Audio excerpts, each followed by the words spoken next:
코로나 임팩트, 새로운 질서가 온다. 한국경제신문이 연재한 기획 시리즈 제목입니다. 오늘 웹 세미나는 그 후속입니다. 첫 번째 발제입니다. 이현재 전 부총리께서 말씀해 주시겠습니다.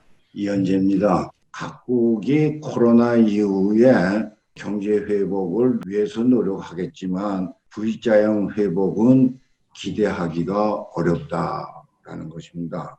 더 중요한 것은 세계 경제가 정상화될 때까지는 참고 기다리는 것이 중요하다는 것을 먼저 말씀드리겠습니다. 두 번째로 이 경제 회복은 단계적으로 이루어질 것이고 마치 태풍 피해의 회복과 마찬가지로 경우에 따라서는 더 좋은 결과를 얻을 수도 있으니까 노력 여부에 따라서 달라지지 않을까 생각하는데, 지금 우리가 보고 있는 현실은 서민계층이나 영세 자영업자, 비경주직 근로자의 고통은 앞으로도 더욱 심각해질 것이라고 생각합니다.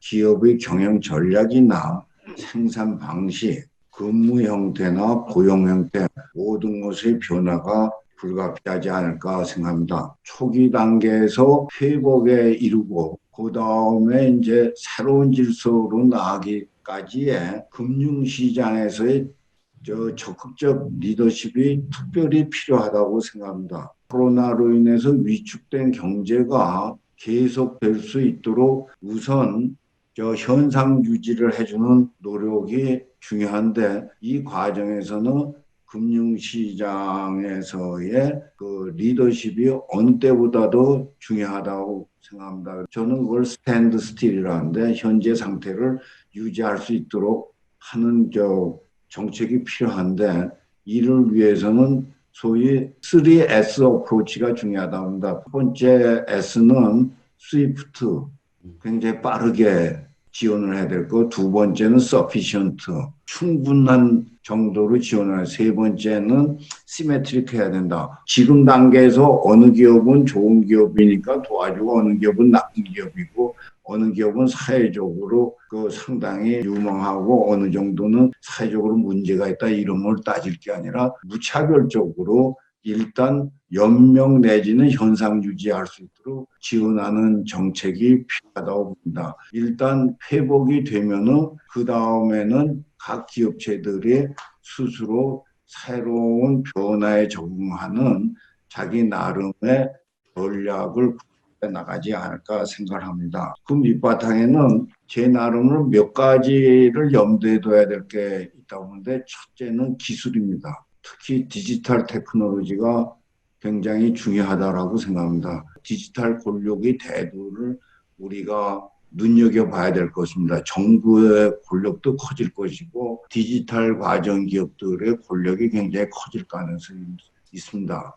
반면에 개인과 기업은 싫든 좋든 디지털 기술로 스스로를 무장해서 미래를 헤쳐나갈 수 있는 노력이 필요하다고 봅니다. 세 번째로 말씀드리고자 하는 것은 경제 지배 세력이라는 것이 없어지다시피 했습니다. 일부에서는 G2에서 G0로 바뀌었다라고까지 이야기를 하고 있는데요.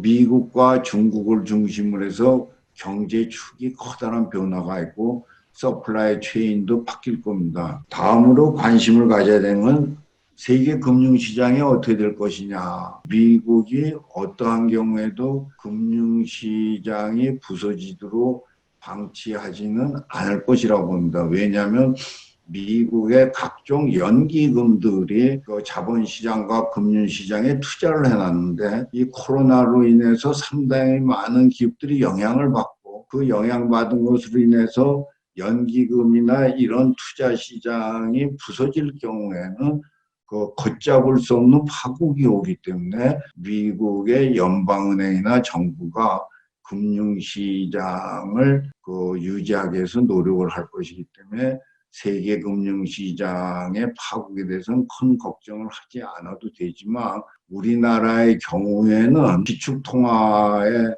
능력을 가지고 있지 못하고 대외 의존이 크기 때문에 특별히 금융시장 안정에 노력을 하지 않으면은 외환시장의 큰 움직임이 심각해질 가능성을 배제하지 못한다고 봅니다. 이러한 국가 간의 경쟁 과정에서 우리가 관심을 가지고 들어야 되는 게 정부의 역할입니다. 정부가 코로나 때도 보시다시피 그 감시, 감독, 그 간섭하는 능력이 디지털 기술과 접근됨으로써 굉장히 강화됐습니다. 경제 정책의 운영에 있어서도 정부가 커진 이 힘과 나름의 또 재정 능력을 가지고 그 민간 기업이나 시장의 감시, 개입, 간섭하려는 그런 기도가 있을 가능성입니다. 이 점을 우리가 눈여겨보면서 나가야 되지 않을까 생각합니다. 다음은 김영수 서울대 병원장님 부탁드립니다. 병원장님. 다들 기대하겠지만 현재 진행형인 코로나19도 언젠가는 종식되고 또 치료제가 나올 것입니다. 수백 명의 목숨을 앗아가 가슴이 아프지만 메르스 때 그런 것처럼 우리가 이를 교훈 삼아서 더 큰 시스템이 구축될 수 있다면 큰 의미가 있을 것입니다. 첫 번째는 이러한 디지털 의료 또는 원격 의료에 대한 것입니다. 정부에서 발표한 자료에 의하면 최근 7주 동안 10만 건이 넘는 전화 처방이 이른바 원격 진료라고 볼 수 있습니다. 경증 및 무증상 코로나 감염 환자를 위한 생활치료센터가 전국 여러 곳에 등장했습니다. 이번에 이 코로나19의 경우에 좀 한 80% 정도의 환자분들은 감염은 되었지만 사실은 경증 내지 무증상이었습니다. 이런 분들이 병원에 입원하지 않고 우리가 생활치료센터란 우리가 어떤 한정된 곳에 저희가 격리를 했었기 때문에 실제로 의료 시스템이 붕괴되지 않고 잘 진행될 수 있었죠. 미국과 일본은 물론 동남아 또 중국에서는 본격적인 의미의 원격 의료를 이미 시행하고 있습니다. 최근에는 마이크로소프트나 애플, 아마존, 구글 등 글로벌 IT 기업들까지 헬스케어 사업을 신성장 동력으로 확대하고 있습니다. 그러나 우리나라의 의료 수준과 정보통신 기술은 이미 세계 최고 수준에 도달해 있음에도 불구하고 명시적으로 이러한 원격 의료는 제한되어 있습니다. 비대면 진료로 인해 정확한 환자 상태 파악이 어렵고 환자 정보가 유출되거나 또 환자가 대형 병원을 쏠릴 거라는 우려 때문입니다. 늦었지만 이번 경험을 발판으로 온라인으로 대면한 의료행위가 도입될 시기가 아닌가 싶습니다.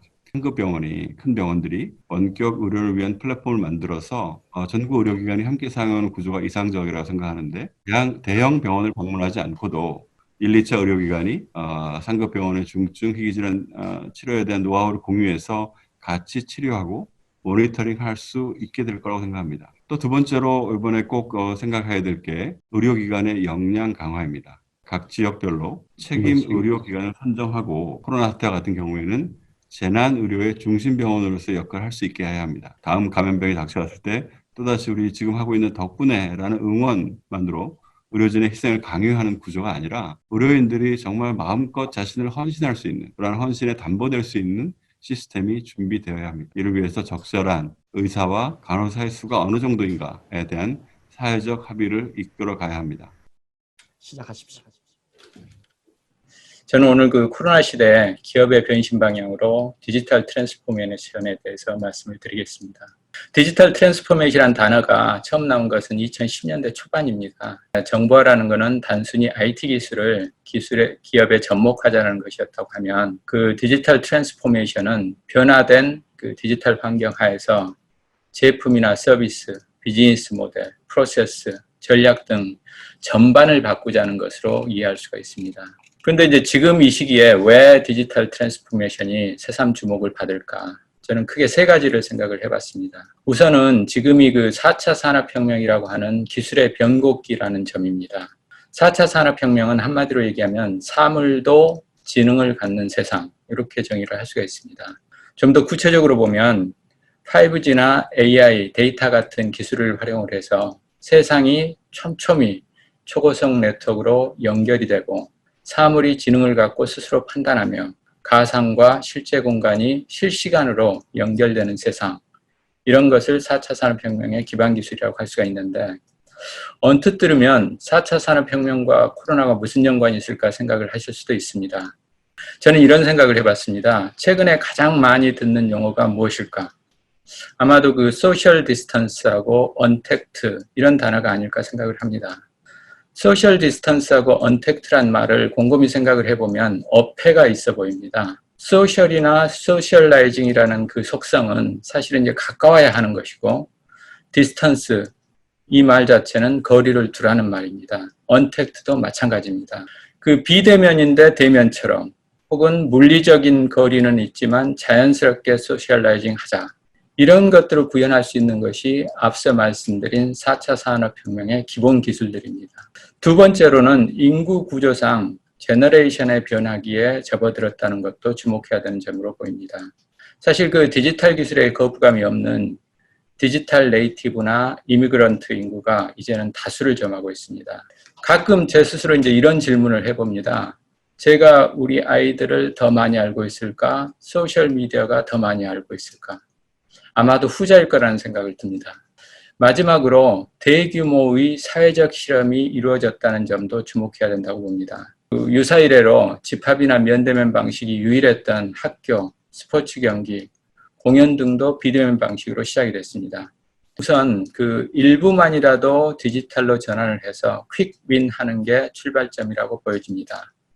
사실 모든 것을 바꾸는 것은 어렵습니다. 변하지 않으면 안 되는 것, 여기에 집중하는 것이 바람직해 보입니다. 고객의 라이프 스타일 변화는 반드시 일어날 것으로 보입니다. 이에 따라서 고객 접점을 디지털로 전환하는 것을 우선 고민해야 하고, 이를 통해서 제품이나 서비스를 다시 정의하고 비즈니스 모델에 고민하는 것도 출발점이 될 수가 있습니다. 디지털 트랜스포메이션의 성공 사례는 많습니다. 그런데 각각의 규모나 업태도 다르고 전환 과정의 준비나 자원, 역량들도 달라서 단순히 따라하는 것은 실패 가능성이 큽니다. 또 비용과 시간, 노력이 많이 듭니다. 따라서 이 문제를 접근할 때 한 번은 가까이서 보고 또 한 번은 한 발 떨어져서 보는 소위 그 줌인, 줌아웃 접근이 필요해 보입니다.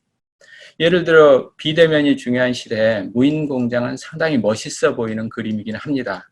그런데 구체적으로 보면은 투자는 크고 유연성이 떨어질 수 있는 그런 리스크도 있습니다.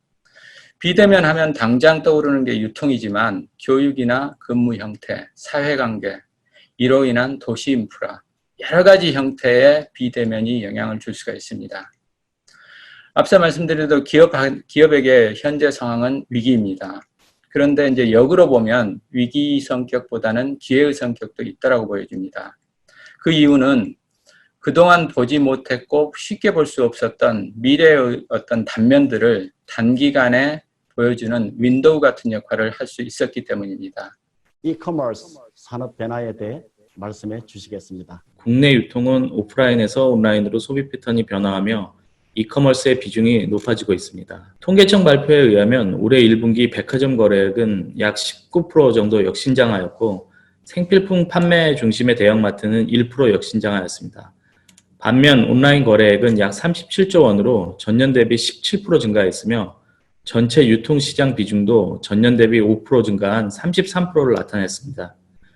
국내 유통시장은 글로벌 탑 수준의 온라인 쇼핑 인프라를 갖춘 덕분에 한시적인 혼란은 있었으나 극심한 사재기가 벌어진 외국과는 달리 소비 혼란을 빠르게 극복하고 있습니다. 그동안 오프라인의 소비 비중이 높았던 생필품, 식품군 등 장보기 영역이 온라인으로 빠르게 이동하고 있습니다. 신선식품은 전년 동기 대비 거래액이 한 56% 증가했으며 간편식인 HMR 거래액도 51% 증가했습니다. 언택 소비 문화는 기존의 젊은 세대 중심에서 코로나 사태로 인해 온라인의 편의성을 경험한 장년층, 고령층까지 확산되며 향후 전 연령층의 일상적 소비 문화로 자리 잡을 것이라고 예상하고 있습니다. 참고로 근본 코로나 사태로 온라인으로 주문한 50대, 60대 연령층을 살펴보면 저희 SSG.com 기준으로는 50대가 43%, 60대가 47% 증가하였습니다. 국내 유통 채널의 구조적 변화가 가속화될 가능성도 높은 상황입니다. 통계청 기준에 따른 국내 유통 채널별 규모를 살펴보면 대형마트는 2019년 약 32.4조 원,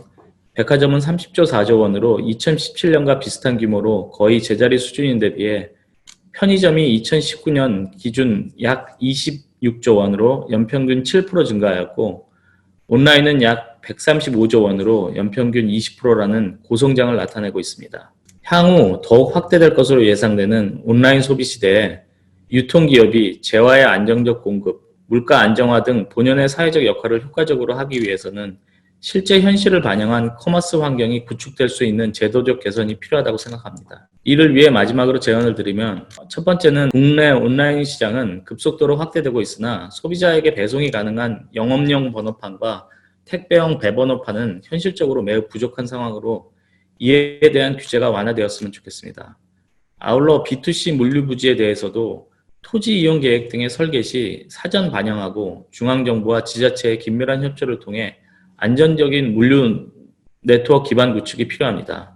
두 번째로는 온오프 옴니 시대에 적합한 제도 개선이 필요합니다. 순수한 온라인 기업은 1년 365일 24시간 영업과 배송이 가능하지만 오프라인 기업의 온라인은 점포의 영업시간 제한, 월 2회 의무 휴업 등에 대한 제약 등으로 소비자 냉동 상품의 온라인 판매에 있어서 상품 보관은 철저한 온도 관리를 하되 상품 배송은 엄격한 콜드체인 유지가 어려운 현실을 반영하여 정부 차원에서 소비자 안전을 고려한 배송 프로세스를 마련한다면 온라인을 통해 농산, 수산, 축산 종사자, 지역별 소상공인 등의 경제활동이 더욱 활성화될 것으로 예상됩니다. 잠깐 광고를 보신 다음 발제자 4분과 질의응답 시간을 갖도록 하겠습니다.